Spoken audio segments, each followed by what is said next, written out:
It was a tense morning in Washington in May 2025 when Donald Trump, in his second term as president, decided to make what would become the biggest mistake of his political career during a meeting with advisors at the White House. He expressed growing frustration with IBRAHIM Traoré. This African kid is causing too much trouble, Trump said, banging his fist on the Oval Office table. First, he kicked out our agents. Now other African countries are copying him. We have to do something. Steve Bannon, recently reinstated as a strategic advisor, suggested a direct approach. Mr. President, why don't you invite him for an interview, show the world who's really boss? Trump grinned. Brilliant.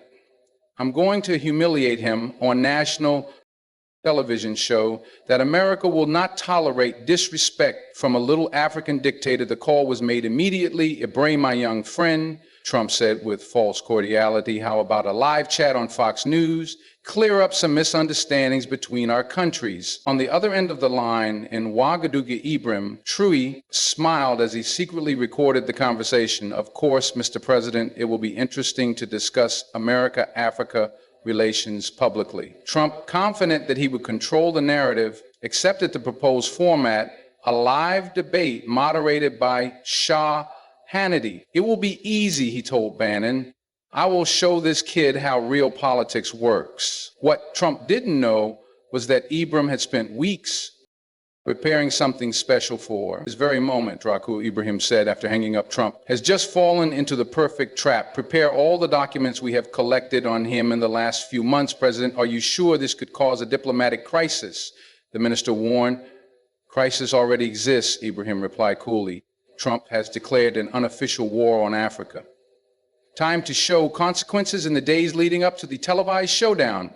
Trump had been ramping up his preparations with his team, confident that it would be an easy victory over a young, inexperienced African in the Oval Office.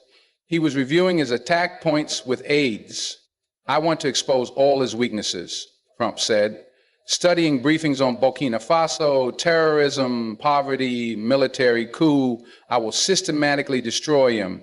Stephen Miller, the architect of Trump's anti-immigration policies, suggested a more sinister approach. Mr. President, why don't you question his legitimacy as a leader? Suggests that Africa doesn't produce real leaders. Trump laughed. Cruy, perfect. I will show that these African countries are irrelevant on the world stage, that America determines who is a legitimate leader and who is not. Meanwhile, in Ouagadougou, IBRAHIM was coordinating a very different preparation with his intelligence team. Major Salwador, are all the files on intercepted communications ready? He asked. Yes, sir. We have recordings of 47 conversations where Trump uses extremely offensive language about African leaders. The intelligence chief replied, including a December call where he called all African presidents monkeys in suits. IBRAHIM studied the transcripts with a grave expression. Or what about the evidence of destabilization operations? Fully documented. President Trump personally approved $340 million, 0 cents, to overthrow African governments that do not cooperate with American interests. G.R. Drago still hesitated. President exposing this will cause a geopolitical earthquake. Trump has been underestimating Africa for a long time. IBRAHIM said determinedly, time to teach him what consequences there are on Fox News. Sean Hannity was preparing to moderate what he hoped would be President Trump's epic takedown of an African dictator. This is going to be fantastic television, he told producers. None of them imagined they would witness one of the greatest political humiliations in American history.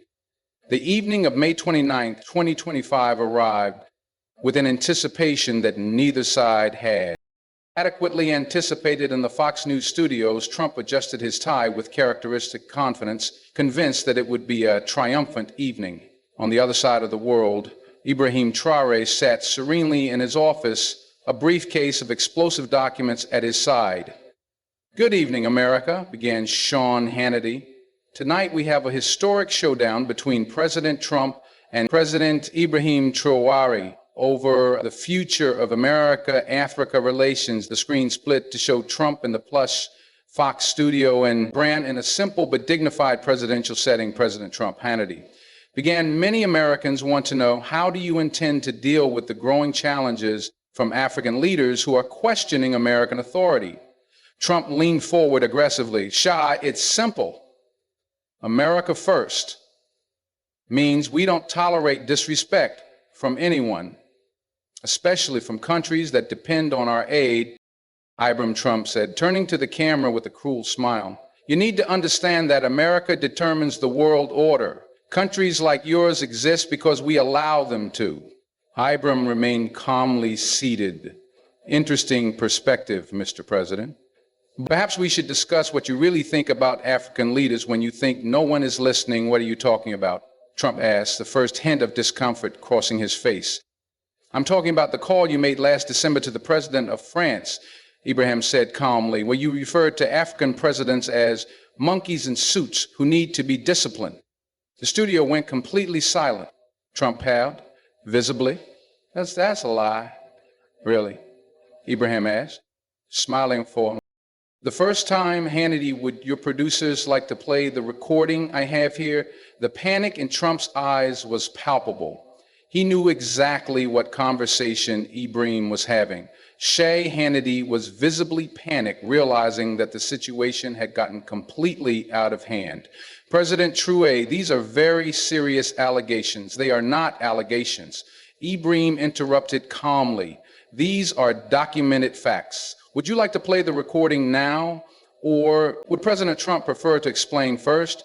Trump was now visibly sweating, gesturing wildly. IBRAHIM, you don't understand the context. I understand perfectly. IBRAHIM said, activating the audio player. This is the conversation of December 15th, 2024, 2:23 p.m. between President Trump and President Macron. Trump's unmistakable voice echoed through the studios. Emmanuel, these Africans are getting very arrogant, especially this kid from Burkina Faso. They're all monkeys in suits who think they're important. We need to show them who is boss. Dead silence fell across the studio. Trump tried to deny it. This was taken out of context. IBRAHIM asked, what context justifies racist language about democratically elected leaders in the recording? Trump continued, all of Africa should be recolonized. These countries are zoos run by animals. Hannity tried to cut the feed, but IBRAHIM continued. But there's more. This is a call with President Putin where you discuss the final solution to the African problem. No, Trump shouted, rising from his chair, turn it off. But it was too late. Trump's voice echoed again. Vladimir, we need to work together to keep these Africans in their place. Maybe some coordinated operations. Fake news, Trump yelled, now completely out of control. Deep fakes, manipulation. IBRAHIM remained calmly seated. IBRAHIM remained calmly seated. These recordings have been verified by 3 independent agencies, including the FBI, which confirmed their authenticity. You have just proven to the world that your Africa policy is based on pure racial hatred, IBRAHIM said, not on legitimate American interests, but on white supremacy disguised as geopolitics. Trump was now visibly having a panic attack on the air. Trump was now in a complete meltdown, his hands shaking as he desperately tried to deny evidence of his own racial hatred. This is a quote we shouted, pointing at the camera intelligence operation to destroy America. Hannity tried to save the day. Let's go to commercial break. There will be no break, IBRAHIM said firmly. The world needs to hear everything. He activated another devastating recording. This is a conversation with your generals about Operation African Cleansing, a plan to assassinate African leaders you consider problematic. Trump's voice was clear. I need IBRAHIM Traoré gone permanently. Make it look like an accident. Trump was now hyperventilating. Lies, all lies. President IBRAHIM said calmly, your own generals recorded these meetings because they were horrified by your orders. 3 of them have already turned over evidence to Congress, treason, Trump screamed, deep state conspiracy. IBRAHIM flashed documents on the screen. These are orders signed by you authorizing $500 million, 0 cents to neutralize African destabilizing elements, your own signature, and this. IBRAHIM Mo, continued inexorably, is a list of 23 African leaders targeted for elimination. My name is at the top. Trump slumped back in his chair, clearly having some kind of mental episode. No, this can't be real. It's very real, Ibrahim said, just like your words about African racial inferiority in a cabinet meeting. Another recording. These Africans are genetically inferior. Darwin was right about racial hierarchy. America needs to keep them in check. Hannity was now desperately trying to end the show, but the producers knew this was historic television. President Trump, IBRAHIM, said, "You have just been exposed as a white supremacist who uses presidential power to promote genocide. How do you explain this to the American people?" Trump was now mumbling incoherently, clearly in complete psychological breakdown. No one was supposed to know secret plans in his state of total panic. Trump began to unintentionally confess, confirming the authenticity of everything IBRAHIM had revealed. "You don't understand the pressures I face," he shouted, tears streaming down his face. "America's losing control. These Africans are becoming too powerful." Ibrahim watched calmly as Trump self-destructed on live TV. "So, you're confirming that you planned assassinations of African leaders? I had to protect America." Trump yelled, "You're taking our markets, partnerships with China and Russia." It was an existential threat. Sean Hannity was now in full panic, realizing that he had just moderated a confession of war crimes on live TV. "President, maybe you should stop talking." "No," Trump shouted, "I need to explain.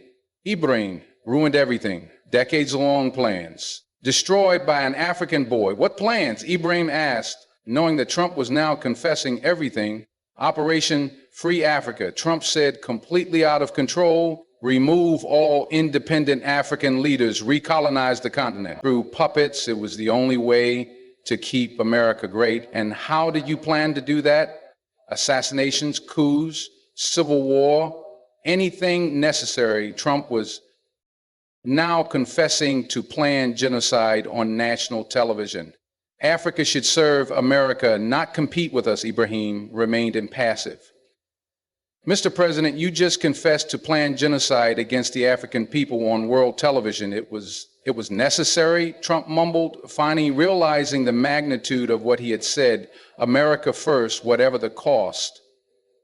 Hannity finally managed to cut the broadcast, but it was too late. Trump had confessed to crimes against humanity live in front of 200 million viewers. "Mr. President," Ibrahim said in his final words before the cut, "you have just shown the world the true face of American white supremacism. Thank you for confirming everything we have always suspected." The broadcast ended with Trump sobbing uncontrollably. In the hours following the devastating broadcast, shockwaves rippled not only across the United States, but around the world. Clips of Trump's confession went viral, being translated into dozens of languages. "Trump confesses to planning African genocide," screamed global headlines at the White House. Panic broke out. Vice President J.D. Vance called an emergency cabinet meeting to discuss invoking the 25th Amendment. The president clearly had a mental breakdown on national television. Vance said he confessed to war crimes. He cannot continue in office. The Secretary of Defense tried to do damage control. "We need to deny everything." In a medical episode, he confessed to planned genocide. The Secretary of State shouted, "How do we deny recordings of his own voice?" In Congress, Democrats immediately began impeachment proceedings. Trump admitted to planning assassinations of foreign leaders, declared Nancy Pelosi, "This is treason, war crimes, and attempted genocide." Even Republicans began to distance themselves. "I cannot defend someone who plans to assassinate African presidents," said Senator Mitt Romney in world capitals. The reaction was one of horror and outrage. The United Nations called an emergency session. The International Criminal Court announced an immediate investigation into crimes against humanity.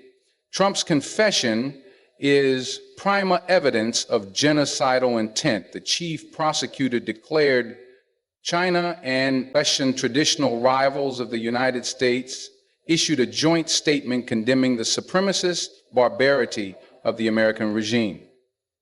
The European Union suspended all trade agreements with the United States. "We cannot negotiate with a government that plans genocide," said the president of the European Commission. On the streets of America, massive demonstrations demanded Trump's immediate removal. "Genocide out. chanted crowds in Washington. Even traditional Trump supporters were horrified. This is about more than politics, said a former supporter. It's about basic humanity. And rival Ibrahim, watching the chaos in Ouagadougou, said, Trump dug his own grave by underestimating African intelligence and overestimating its capacity to hide hatred. 3 days after his televised confession, Trump was completely isolated politically. His entire cabinet had resigned. Congress had initiated impeachment with bipartisan support, and the U.S. military refused to follow presidential orders. We do not serve genocide, the chairman of the Joint Chiefs of Staff declared in a public letter. We are sworn to defend the Constitution, not white supremacy. Trump barricaded in the Oval Office with only a few loyal aides, was in a deteriorating mental state. Ivan destroyed me, he muttered repeatedly. How did this African boy do this? Steve Bannon tried a last-ditch strategy. Sir, we can claim that you were under the influence of drugs. No one will believe this. After the tape said Trump's lawyer, who was also preparing to drop his client, you confessed to planned genocide on national television. Meanwhile, Ibrahim was being hailed as a world hero. The president of France called him personally, President Traoré, you saved the lives of millions of Africans by exposing these monstrous plans.